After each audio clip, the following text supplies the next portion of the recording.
அதிமுக தலைமையில் கூட்டணியா பாஜக தலைமையில் கூட்டணியா என்கிற சந்தேகம் எழுகிறது. கூட்டணி ஆட்சி அமைப்போம் என்று அதிமுக தலைமை அறிவிக்கவில்லை. முஸ்லீம் வாக்குகள் தேவையில்லை, கிறிஸ்தவர்கள் வாக்குகள் தேவையில்லை என்கிற அடிப்படையில் தான் பாஜக செயல்படுகிறது. அதிமுகவுக்கு ஏதோ நெருக்கடியை பாஜக கொடுத்திருக்கிறது.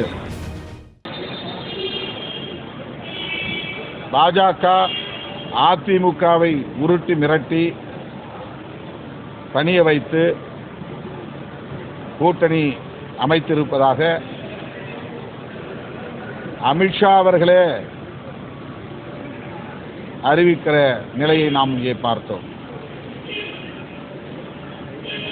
கூட்டணி ஆட்சி அமைப்போம் என்று அதிமுக தலைமை அறிவிக்கவில்லை. அதிமுகவோடு கூட்டணியில் சேர்ந்திருக்கிற பாஜகவின் தலைவர் அமித்ஷா அறிவிக்கிறார்.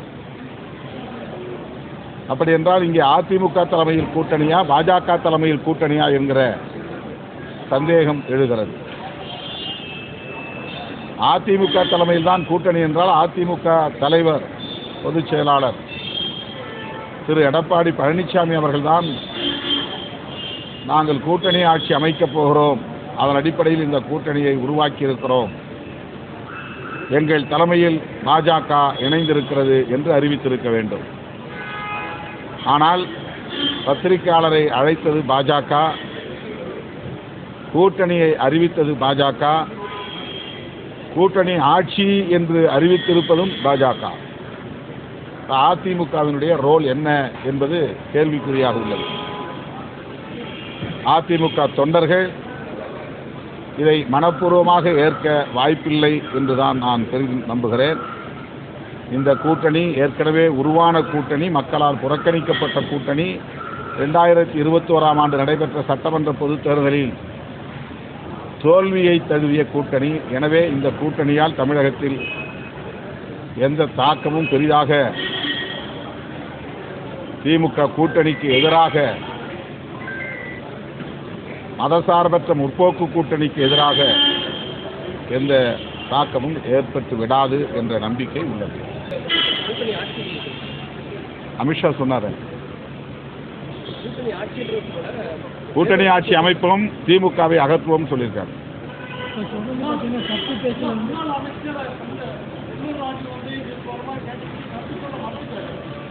செல்லூர் ராஜா அதான் அதிமுகவில் எல்லோருக்கும் உடன்பாடு இருக்க வாய்ப்பில்லை. முன்னாள் அமைச்சர் டி ஜெயக்குமார் பாஜகவோடு அதிமுக கூட்டணி அமைத்தால் நான் கட்சியிலிருந்தே வெளியேறிடுவேன் என்று சொல்லக்கூடிய அளவுக்கு அதிமுகவிலே மாறுபட்ட கருத்துக்கள் ஏற்கனவே இருந்தன. அதையெல்லாம் மீறி எடப்பாடி பழனிசாமி அவர்கள் அமித்ஷாவோடு அமர்ந்து கூட்டணி அமைந்ததற்கு சாட்சியமாக இருந்திருக்கிறார்.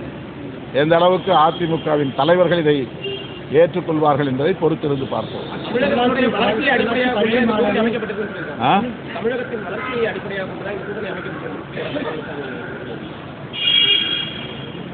உருவான கூட்டணியை நியாயப்படுத்துவதற்காக அவர் ஏதோ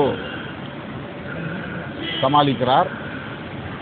என்னை பொறுத்தவரையிலே அவர் பாஜக அல்லாத ஒரு கூட்டணியை அதிமுக தலைமையில் அமைக்க வேண்டும் என்று முயற்சி எடுத்தது உண்மை, அது நாடு அறியும். அதற்கான சூழல் கனியவில்லை. அது மட்டுமில்லாமல் திரு செங்கோட்டையன் அவர்கள் அமித்ஷா அவர்களை தனியே போய் சந்தித்து பேசுகிற அளவுக்கான சூழலும் உருவானது. அது எதற்காக என்று நமக்கு தெரியாது. இவையெல்லாம் நாம் ஒப்பிட்டு பார்க்கிற போது அதிமுகவுக்கு ஏதோ நெருக்கடியை பாஜக கொடுத்திருக்கிறது.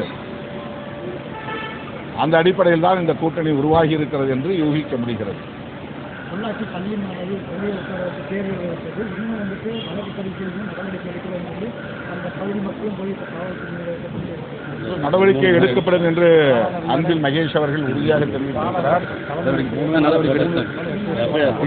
வழக்கு பதிவு செய்யப்பட்டிருக்கிறது. விடுதலை சிறுத்தைகள் கட்சியும் நேற்று நேரடியாக சந்தித்திருக்கிறது. இதை வன்மையாக கண்டித்து ஆர்ப்பாட்டம் நடத்தியிருக்கிறது.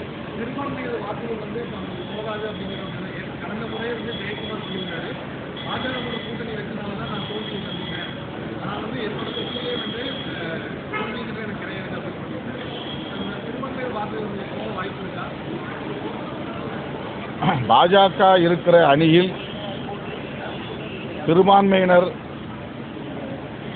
வாக்களிப்பதற்கு ஆதரிப்பதற்கு இந்திய அளவில் வாய்ப்பில்லை. அவர்கள் வெளிப்படையாக முஸ்லீம் வாக்குகள் தேவையில்லை, கிறிஸ்தவர்கள் வாக்குகள் தேவையில்லை என்கிற அடிப்படையில் தான் பாஜக ஒரு நிலைப்பாட்டை எடுத்து செயல்படுகிறது. அப்படிப்பட்ட பாஜகவோடு அதிமுக கூட்டணியில் இணைகிறது என்றால் அந்த அணிக்கு எப்படி சிறுபான்மை சமூகத்தினரின் வாக்குகள் போய் சேரும்? இந்த வக்ஃபு திருத்த சட்ட மசோதாவை எதிர்த்து மாநிலங்களவையிலே அதிமுக உறுப்பினர்கள் வாக்களித்திருக்கிறார்கள். ஆனால் திடுமென பாஜகவோடு கூட்டணி அமைத்திருக்கிறார்கள். இந்த இடைப்பட்ட 2-3 நாட்களில் என்ன நிகழ்ந்தது? ஒரு வாரத்தில் என்ன நிகழ்ந்தது? மாநிலங்களவையிலே பாஜக அரசு கொண்டு வந்த வக்ஃபு திருத்த சட்டத்திற்கு எதிராக வாக்களித்த அதிமுக